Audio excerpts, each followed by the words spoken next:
ছোট লোকের বাচ্চা, তুই আমার মুখের সামনে দিয়ে খাবার ফেলে দিলি কেন? স্যার এই খাবার খাইয়েন না। খাবো না মানে? তোর এত বড় সাহস, তুই আমার বাসার চাকর হয়ে আমার মুখের সামনে দিয়ে খাবার ফেলে দিচ্ছিস, আবার বলছিস এই খাবার আমি খাবো না? স্যার কইলাম তো এটা খাইয়েন না, এটার মধ্যে বিষ আছে স্যার।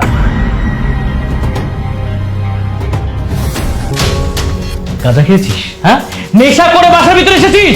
এই খাবার কোথা থেকে আসবে, কে দিবে? ম্যাডামে বিষ মিশাইছে স্যার। একদম চুপ। আশিক, তুমি এই ছোট লোকের কথা একদম বিশ্বাস করবে না। তুমি তো জানো আমি তোমাকে কত ভালোবাসি, আর আমি কি তোমার খাবার মিশাতে পারি বলো?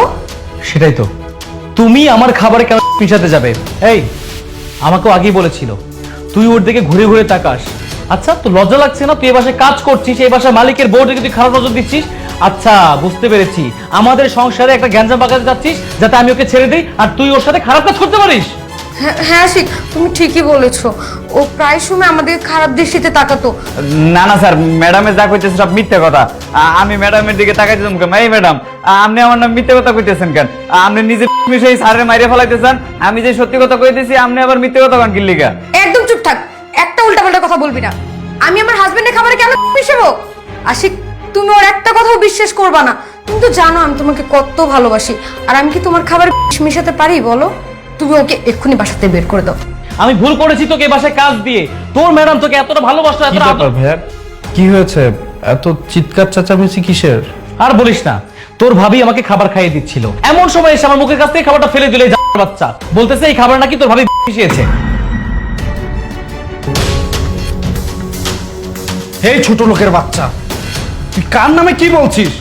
ইনি আমার ভাবি, আমার মায়ের সমতুল্য। তুই মায়ের সমতুল্য ভাবি না উল্টাপাল্টা কথা বলছিস? তোকে আমি আজকে জানে মেরে ফেলবো। এত কথা না বলে ওকে বের করছিস না কেন?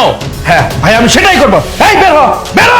স্যার আমার কথাটা শুনেন, এই খাবারের মধ্যে হাসা হাসা আছে। আপনাকে যদি বিশ্বাস নয় তাইলে ম্যাডাম রে কর না এই খাবার খাইতে। ম্যাডাম যদি খাইতে পারে আপনি আমার যা শাস্তি দেবেন ওই শাস্তি মাথা পাইতে নেবো আমি। হ্যাঁ, তুই কথাটা একদম খারাপ বলিসনি। ভাবি, তুমি খাবারটা খেয়ে প্রমাণ করে দাও তো এই খাবারের মধ্যে নেই। হ্যাঁ শোনো, তুমি খাবারটা এখন খাবে, আর তারপরে ওকে কি করতে হয় সেটা আমার ভালো করে জানা আছে। না খাও। আশিক, তুমি এসব কি বলছো? হ্যাঁ, তুমি এই ছোট লোকের কথা কেন শুনছো? হ্যাঁ, তুমি ওকে এক্ষুনি লাথি মেরে বাসাতে বের করে দাও, বের করে দাও। আরে বাবা, শুধু লাথি মেরে বের করবো না, ওকে যে কি করবো সেটা আমার ভালো করে জানা আছে। তুমি খাও, পরেরটা আমি দেখতেছি। আশিক, আমার পেটে সমস্যা আছে, এখন রাখো, আমি খাবো না। আরে তুমি খাও তো, খাও। এটা ফালো, এটা তুমি। স্যার দেখলেন তো আমি যেটা কইলাম ওইটা হইলো, এই খাবারের মধ্যে বিষ ছিল। তুমি আমাকে মারতে চেয়েছিলে কেন? আমি তো কোনো অন্যায় করি নাই।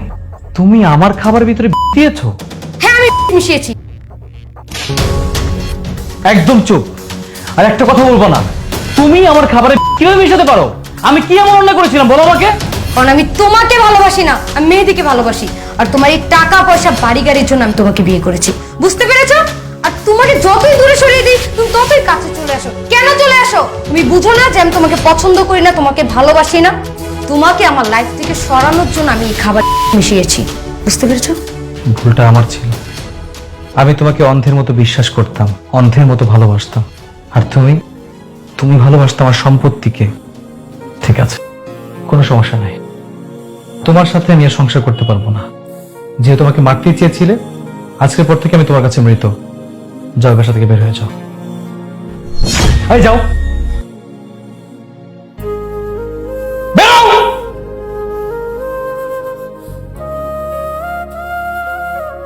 করিম ভাই, আই এম সো সরি। আসলে আমি তোকে না বুঝে না শুনে অনেক উল্টাপাল্টা কথা বলেছি, তোর গায়ে হাত তুলেছি। প্লিজ আমাকে ক্ষমা করে দে। করিম, কিছু মনে করিস না। আসলে সরি বলার ভাষা আমার জানা নেই। তুই আমার জীবন বাঁচাতে চেয়েছিলি, আর আমি কিনা তোর গায়ে হাত দিয়ে বসলাম। আমাকে মাফ করে দে ভাই।